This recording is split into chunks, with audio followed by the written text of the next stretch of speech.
Hello दोस्तों, कैसे हो आप सभी? उम्मीद करती हूँ कि आप सब बहुत अच्छे होंगे। तो चलिए चलते हैं वीडियो की तरफ। इस एपिसोड की शुरुआत वहीं से होती है जहाँ यूकियान ली की गोद में गिर गया था और दूसरी तरफ हमें दिखाया जाता है कि वो आदमी जो घर में घुसा था वो कोई चोर नहीं बल्कि पापड़जी था। दोस्तों, आपको याद होगा कि मैंने सेकेंड एपिसोड में आपको बताया था कि पापड़जी वो लोग होते हैं जो लोगों की प्राइवेट लाइफ में इंटरफेरेंस करते हैं और उनकी प्राइवेट लाइफ को पब्लिक कर देते हैं। ये वही पापड़जी था। वो पापड़जी इन दोनों को खिड़की से देख रहा होता है और ऐसी ही हालत में उनकी पिक्चर बना लेता है। इसके बाद हमें रात का सीन दिखाया जाता है जहां ली और यूकियान एक ही बेड पर सोए हुए होते हैं। यहाँ पर ली यूकियान को काफी परेशान करता है। इसके बाद हमें अगली सुबह का सीन दिखाया जाता है जहां मार्केट में एक जगह बहुत ढेर सारी भीड़ लगी होती है क्योंकि वहां पर यूकियान और ली के ढेर सारे पिक्चर लगे हुए होते हैं और इस पे बड़े बड़े अक्षरों में लिखा होता है कि हॉल ऑफ फेम के कंटेस्टेंट यूकियान को लड़कियां नहीं बल्कि मर्द पसंद है और वहां पर उन दोनों की ढेर सारी प्राइवेट फोटोज लगी हुई होती हैं। ये बात जब ली, यूकियान और चुआन्यू को पता चलता है तो यूकियान ली के ऊपर भड़क जाता है और कहता है कि तुम्हारी वजह से मेरी इज्जत मिट्टी में मिल गई। इस पर ली कहता है कि मेरी वजह से नहीं बल्कि तुम्हारी वजह से मेरी इज्जत मिट्टी में मिल गई। इसके बाद चुआन्यू उन दोनों को शांत करती है तो ली कहता है कि ये मेरे काम का हिस्सा नहीं था। इसके बाद वो सब बातें कर रहे होते हैं कि तभी चुआन्यू के पास कुछ लेटर्स आते हैं। चुआन्यू को लगता है कि ये धमकी भरे लेटर्स होंगे, लेकिन जब वो देखती है तो उन्हें कई सारे स्टोर की तरफ से इनविटेशन मिले होते हैं। ये देखकर चुआन्यू और यूकियान दोनों बहुत ही खुश हो जाते हैं। यूकियान कहता है कि फाइनली लोगों ने मुझे नोटिस किया। इसके बाद जब चुआन्यू उन लेटर्स को पढ़ती है तो उसमें ली और यूकियान दोनों को साथ में आने के लिए इनवाइट किया गया होता है। ये सुनकर ली जाने से सीधे सीधे मना कर देता है।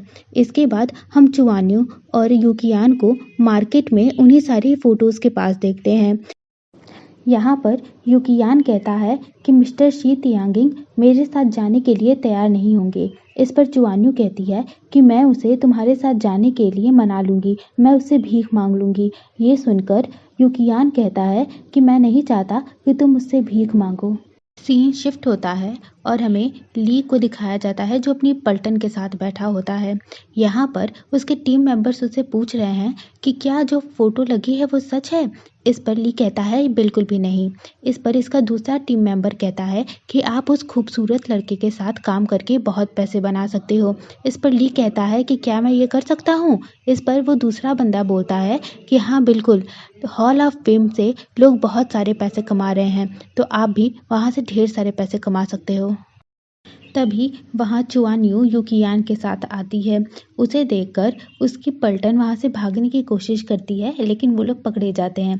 तब ली कहता है कि ये मेरे टीम मेंबर्स हैं जो मेरे साथ काम करते हैं। इसके बाद उसके जो टीम मेंबर्स होते हैं वहाँ से चले जाते हैं और चुआन्यू ली से कहती है कि क्या हम अकेले में बात कर सकते हैं। सीन शिफ्ट होता है और हमें ली और चुआन्यू को दिखाया जाता है जहाँ चुआन्यू ली को मनाने की काफ़ी कोशिश कर रही होती है और उससे कहती है कि हम तुम्हें प्रॉफिट का 37% देंगे। लेकिन जब ली कुछ नहीं बोलता तो कहती है कि मैं ज़्यादा से ज़्यादा आपको 40% दे सकती हूँ। ये सुनने के बाद जब ली कुछ बोलने वाला होता है उससे पहले ही चुआन्यू ली का हाथ पकड़ लेती है और उसे मक्खन लगाते हुए कहती है कि अगर आप यूकियान के साथ काम करने के लिए मान गए तो मैं आपकी एक विश जरूर पूरी करूंगी। और वो धीरे धीरे ली के पास आती है और अपने मुंह से ली को हवा करने लगती है। इससे हमारा ली बेचारा तो बहुत ज़्यादा ही नर्वस हो जाता है और बाहर से यूकियान और ली के पलटन वाले भी ये सारी बातें कान लगाकर सुन रहे होते हैं और यूकियान कहता है कि मैंने सोचा नहीं था कि चुआन्यू मेरे लिए ये सब भी कर सकती है। इसके बाद हमें दिखाया जाता है कि ली चुआन्यू से दूर होता है और गुस्सा करते हुए बोलता है कि आप उस लड़के के लिए ऐसा कैसे कर सकती हो।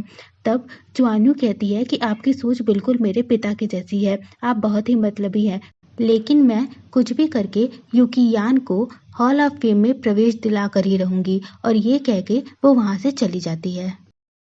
सीन शिफ्ट होता है और हमें चुआन्यू और यूकियान को दिखाया जाता है। यहाँ पर चुआन्यू यूकियान से कह रही होती है कि आप मेरी बातों का गलत मतलब मत लीजिएगा। इस पर यूकियान कहता है कि मैं जानता हूँ कि तुमने जो बोला वो बस हताशा में बोला, मैं तुम्हें खुद से ज़्यादा समझता हूँ। इसके बाद यूकियान कहता है कि मैं तुम्हें प्रूव करके रहूँगा कि मैं अपने दम पर भी कुछ कर सकता हूँ। यूकियान कहता है कि मैंने बॉस से बात कर ली है और वो मुझे एक मौका देने के लिए तैयार हो गई हैं। तभी जो दुकान की ओनर होती है वो सबको शांत कराती है और कहती है कि अब लीन यूकियान एक शिलालेख बनाएंगे। इसके बाद जब यूकियान वहाँ पर ब्रश उठाता है तो वो ओनर उसके साथ फ्लर्ट करते हुए उसके हाथों पर अपना हाथ रखती है और ये देखकर चुआन्यू का मुंह बन जाता है। इसके बाद जब यूकियान कुछ लिख रहा होता है तो वो ओनर उसे बहुत ही गंदी नज़रों से देखती है और उसे बार बार टच करने की कोशिश करती है। इससे यूकियान का भी ध्यान भटकता है और वो बहुत अनकंफर्टेबल हो जाता है, जिससे वो जो लिख रहा होता है वो बिगड़ जाता है। ये देखकर चुआन्यू उसके पास भागी हुई आती है और उससे पूछती है कि आखिर क्या हुआ। तो यूकियान कहता है कि इस लेडी की वजह से हुआ है। इस पर वो लेडी भड़क जाती है और उससे लड़ाई करने लगती है और कहती है कि ये मेरी गलती कैसे है, तुम्हारा ही ध्यान कहीं और था, तुम गंदे मानसिकता के व्यक्ति हो। और दोनों आपस में लड़ने लगते हैं। तभी चुआन्यू बीच में आती है और वो उस लेडी को रोकते हुए कहती है कि आप ये बात अच्छे से भी कह सकती थी और दूसरी बात कि आप सिर्फ कागज़ बदल देती, आप इतनी ज़्यादा आक्रामक क्यों होने लगी, आप इतना बहस क्यों कर रही हैं। वो लेडी कहती है कि मैंने यहाँ पर तुम दोनों को बुलाया था, लेकिन तुम यहाँ पर सिर्फ अकेले आ गए, ऊपर से तुमने यहाँ पर मैस फैला दिया। तभी यूकियान के हाथ में दर्द होने लगता है। चुआन्यू उसके पास जाती है तो यूकियान कहता है कि लगता है मेरे हाथों में ऐंठन आ गई है। तभी वो लेडी कहती है कि ये तुम्हें सज़ा मिली है, मैंने कहा था तुम दोनों को आने के लिए, लेकिन तुम अकेले आए हो, ऊपर से इतना जो मैस फैलाया है ये उसी की सज़ा है। तभी पीछे से आवाज़ आती है कि हम दोनों ही साथ में आए थे और पीछे से ली आता है और यहीं पर ये पार्ट ख़त्म हो जाता है। दोस्तों, अगर आपको वीडियो अच्छी लगी हो तो वीडियो को लाइक कर दीजिएगा, चैनल को सब्सक्राइब करना बिल्कुल मत भूलिएगा और हाँ, मेरी गलतियों के बारे में मुझे बताने के लिए कमेंट ज़रूर कीजिएगा।